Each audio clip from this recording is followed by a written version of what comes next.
Vous êtes à la Fédération des parcs naturels régionaux de France, qui regroupe les 51 parcs naturels régionaux, qui représentent 17% du territoire national et qui sont, depuis pas mal d'années, investis dans l'opération Jour de la nuit, à laquelle surtout adhèrent un nombre croissant de parcs.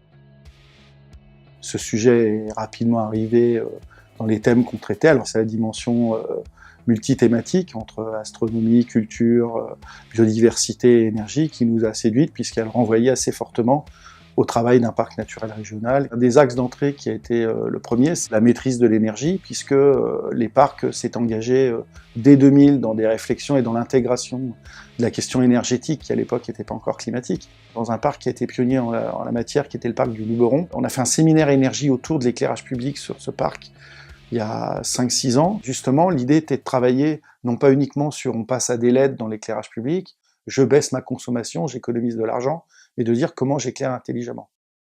Le jour de la nuit, pour nous, c'est un véritable outil de communication dans le sens noble du terme, puisque ça permet à des gens qui seraient jamais venus à une réunion uniquement sur l'énergie ou uniquement sur la biodiversité de s'imprégner de ce thème et donc de comprendre ensuite pourquoi le parc, et je reviens au Luberon par exemple, a intégré dans sa charte de territoire la dimension pollution lumineuse. Il a d'ailleurs été un des premiers territoires à l'intégrer. Donc sur le terrain, ça va être d'abord des opérations d'accompagnement à travers des diagnostics énergétiques. Pas mal de parcs portent des conseils en énergie partagée, vont pouvoir, dans le cadre de ce diagnostic, pouvoir notamment réfléchir à une nouvelle organisation de l'éclairage public, et donc y intégrer ces principes de sobriété. En second lieu, il y a un travail qui est conduit de sensibilisation via les actions de biodiversité, donc le travail, on dirait, quotidien. Je parlais de sentiers de randonnée ou de balades nocturnes découvertes, ça se prépare très en amont, et avec les associations, les acteurs de terrain. Si on renvoie à l'initial, il y avait la peur, la lumière c'est la sécurité, c'est la garantie que ma commune est protégée.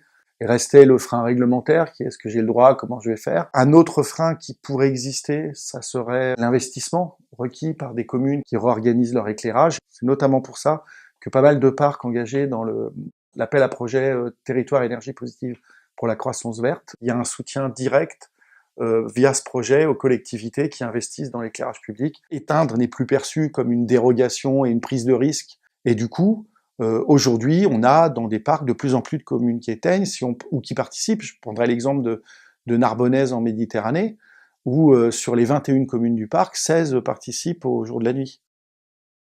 Et je voulais souligner qu'une des nouveautés qu'on a cette année par rapport aux autres éditions, c'est qu'on commence à avoir des démarches collectives de parcs autour du jour de la nuit, et ça renvoie notamment à la plaquette de PACA sur le côté obscur des parcs. Il y en a énormément d'autres, et je pense que c'est aussi un élément important pour nous, c'est que c'est l'occasion, pour un réseau qui pourtant est déjà bien structuré, d'intensifier sa collaboration sur ce thème.